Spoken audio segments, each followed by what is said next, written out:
These are the Talking Brix 2 by AbleNet. They're a package of 3 lightweight, rechargeable, single message communication devices. So they come in a pack of 3, like I said. So you have the 3 different colors for them. They are also rechargeable, so they come with a charging cable that comes with them. It's just a mini USB. Each brick is able to record up to 10 seconds of a message on it. They can be used separately, or you can link them together to do multiple messages. But you don't have to link them together if you don't want to. Like I said, they can be used separately also. They are available on the AbleNet website, but you can also buy them on other websites such as Adaptive Specialties. They do run around $255 on all the websites that I looked at. They were around the same price.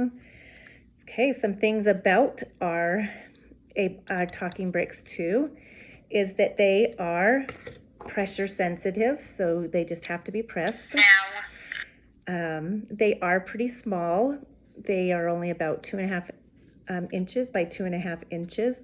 Like I said before, they are able to record 1 single message per talking brick, and the message is only about 10 seconds long.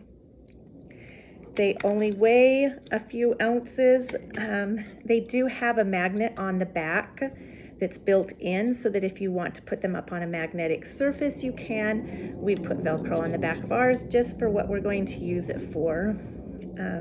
Like I said, they are rechargeable, so that makes them super nice to use in the classroom because you don't have to be looking for batteries all the time.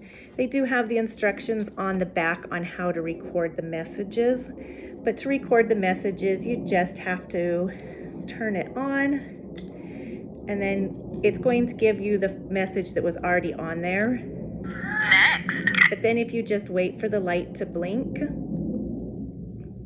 next, and then release it, it's recorded. Next. So super easy to record. They're not hard at all. They come in the 3 bright colors, like I said, which makes them easily identifiable for each. The sound is actually fairly good on it. They're portable. You can put them up anywhere in your classroom. Like I said, you can put them together, take them apart. One of the nice features also is that if you have visual icons that you want to put on it, they do have the snap cover that you can put over the top of it. Ours do have Velcro on them, and that's just because we are using ours with tactile symbols on the top. So we do have Velcro over the top of ours. Some things that you can use them for are to let the kids have their wants and needs known. So you could put want, toy on it, bathroom help, those kind of things. You can add visual supports on them. You can use them for locations in the classroom. We've had them up around the classroom, and they'll say like play center, math center, stuff like that on them. You can also use them for sequencing activities. We've done repeated storylines on them where we put the repeated storyline onto the button, and then the kid just has to push it. For example, like when we're reading don't let the pigeon drive the bus, we can say, where's pigeon? Or stuff like that on it. But you can also link them together to make it more of a sequencing activity, like what came first in the story? What came next in the story? So some advantages to them are that they are so quick and easily to record, and the directions are on the back in case you need to remember. They're portable. They're easy to carry around to different locations. They can be used together or apart. You can put those visuals on them. You can, add the tactiles if you need them.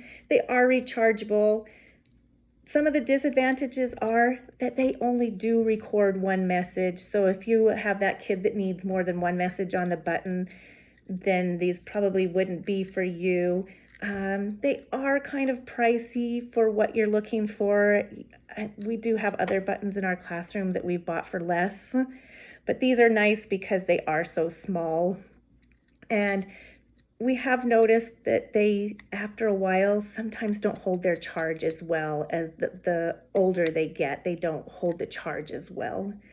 Some of the things we're going to be using them for in our classroom, like I said, we have started using them for repeated storylines, places in the classroom. But the big thing that we're working on to try and use them in our classroom for is for our visual schedules for our students. So we have students that are deafblind, and we are using them for their tactile schedules. So we are going to have them up here and ready for them so that they can start learning the sequencing of first, then next, basically. And we just will have them up here and have their schedule put together on it. And then it's just modeled on it as a now, next, and then we'll have it then right here. So that's what our plan is for our classroom.